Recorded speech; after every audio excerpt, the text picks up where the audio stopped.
Hello friends, स्वागत आहे तुमचं आपल्या यूट्यूब चॅनलवर. तर बघा, दिवस मावळलेला आहे आणि 7 वाजलेले आहेत आणि रोज ना भाकरी खाऊन कंटाळा आलेला होता. मग दादाच्या पप्पाने म्हटलं मस्त असं काहीतरी बनव. तर म्हटलं चला धपाटे बनवूया.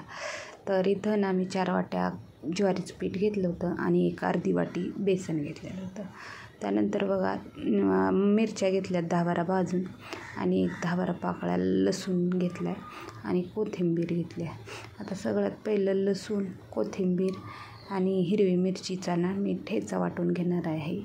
त्यानंतर बघा इथं ना बेसन आणि ज्वारीचं पीठ ना मिक्स करून घेतलं आहे. आता तुम्हाला लईच पांढरं वाटत असं व्हिडिओ, कारण ना थोडंसं ना मोबाईलचा फ्लॅश पडल्यामुळं ना थोडंसं पांढरट वाटत होतं आणि संध्याकाळचा टाईम असल्यामुळं ना थोडंसं असं होतंच, त्यामुळं थोडंसं ॲडजस्ट करून घ्या. तर बघा त्यानंतर मग मी ना या ज्वारीच्या पिठामध्ये ना मी 1 चमचाभर हळदी पावडर घातलेलं आणि चवीनुसार मीठ घातलेलं आहे. आणि मीठ ना ठेच्यामध्ये बी घालणार आहे, त्याच्यामुळं ना थोडंसं कमीच घातलेलं आहे. त्यानंतर मग बारीक चिरलेली कोथिंबीर घातलेली आहे. तर बघा कोथिंबीर घालून झाल्यानंतर ना थोडासा ओवा घेतलेला आणि तो हातानंच क्रश करून घेतला आणि ओवा घालून घेतलेला. आणि आता याच्यामध्ये ना मी हिरव्या मिरचीचा जो ठेचा आहे तो घालणार आहे. आणि त्याच्या अगोदर ना 1 चमचाभर होईल इतकी ना पांढरी तीळ घातलेली आहे. तीळ काय असेल तर घाला, नसेल तर नाही घातलं तरी चालतं. तर तीळ घालून झाल्यानंतर हे सगळं ना चांगलं असं मिक्स करून घेणार आहे. आणि याच्यातलंच ना थोडंसं पीठ मी काढून ठेवणार आहे, कारण ना आबी सप्पकच खातो, तिखट आवडत नाही त्याला. ठेचा घालण्याच्या अगोदर आबीसाठी ना पीठ काढून ठेवणार आहे. त्याच्यामुळं ना अगोदर हे सगळं ना चांगलं असं मिक्स करून घेतलेलं आहे. आता बघा हे चांगलं असं ना मिक्स करून झालेलं आहे. आमच्या इथं बघा कसं होतं, दादाच्या पप्पाला धपाटे आवडतात आणि दादाला पराठे आवडतात, तेही आलूचे. त्याच्यामुळं ना असं ना ज्याच्या त्याच्या वेगळ्या आवडी आहेत. पण ना तरी तो ना असं केलं ना कधी तर त्याच्यामध्ये ना एखादं खातो तो. तर आता हे मिक्स करून झालेलं आहे आणि आता याच्यामध्ये ना मी ठेचा घालून घेते.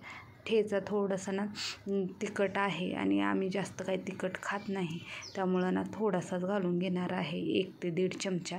आणि हे चमचा ना बारीकच आहे बघा. तर याच्यामध्ये 1-1.5 चमचा ना ठेचा घालून घेतला. आता ठेचा घालून झाल्यानंतर बघा चांगलं असं ना मिक्स करून घ्यायचं आहे. आणि ना जास्त काय ह्याच्यामध्ये मसाले हे काही घालणार नाही, अगदी साधं आणि सिंपल पद्धतीने बनवणार आहे. त्यामुळं ना हे धपाटे करायला वेळ पण लागत नाही. जेवढा आपल्याला भाकरी करायला वेळ लागतो ना तेवढ्या वेळामध्येच हे धपाटे पण तयार होतात. पीठ आणि ना ठेचा चांगलं एकजीव झालेला आहे. तर आता याच्यामध्ये थोडं पाणी घालून ना चांगलं असं ना पीठ मळून घ्यायचं आहे. पीठ थोडंसं पातळ झालं तरी चालतं, पण ना घट्ट ठेवायचं नाही, नाहीतर ना घट्ट पीठ राहिलं ना धपाटे आपले रट्ट होतात आणि मऊसूत असे होत नाहीत.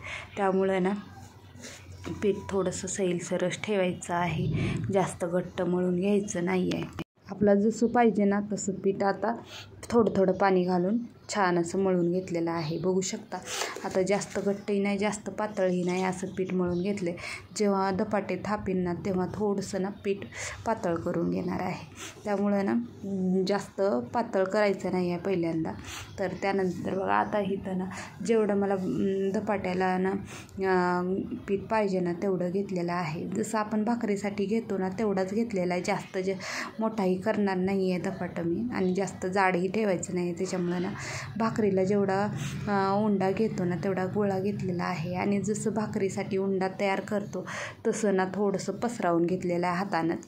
आणि त्यानंतर बघा पोळीपाटावर जे कपडा टाकलेला होता त्याला थोडंसं पाणी लावून घेतलं आणि छान असं ना थापून घ्यायचं आहे. तर बघू शकता अगोदर ना काटं थापून घ्यायचे आहेत, म्हणजे ना काटं काय होतं मग पुन्हा आपण मधलंच थापायला लागलं ना काटं जाड होतात. त्याच्यामुळं ना अगोदर असं ना काटं थापून घ्यायचे आहे. आहेत आणि मस्त असं मधून ना थापून घ्यायचं आहे. तर पाणी लावून असं थापून घेतलं ना हाताला पीठ चिटकत पण नाही आणि ना छान असं ना पसरलं बी जातं.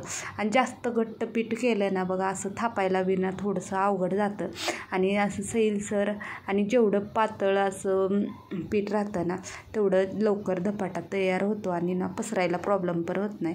तर छान असं ना धपाटा बघा तुम्ही किती मस्त असा थापून झालेला आहे. असं ना आता थोडंसं मधून थापून घेते जेणेकरून ना मधूनही एकसारखं व्हावं. असं काट पातळ आणि मधून डब्बल व्हायला नको धपाटा, त्याच्यामुळं ना असं भरमधूनही असं धपाटा मी थापून घेतलेला आहे.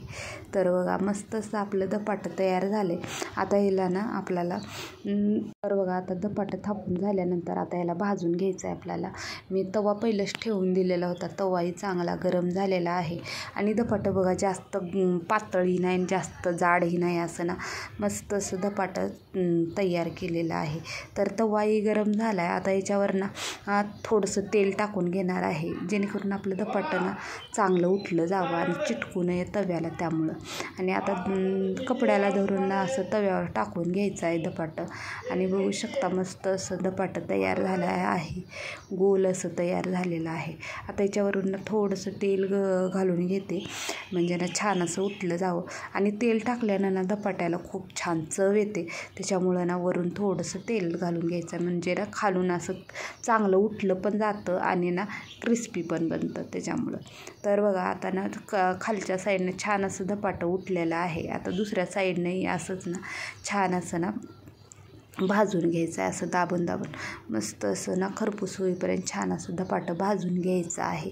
अगदी कमी टायमामध्ये आणि एकदम छान असं धपाटे तयार होतात आणि तुम्ही बघू शकता धपाट्याला कलर पण छान आलेला आहे आणि मस्त असं भाजून झालेलं आहे.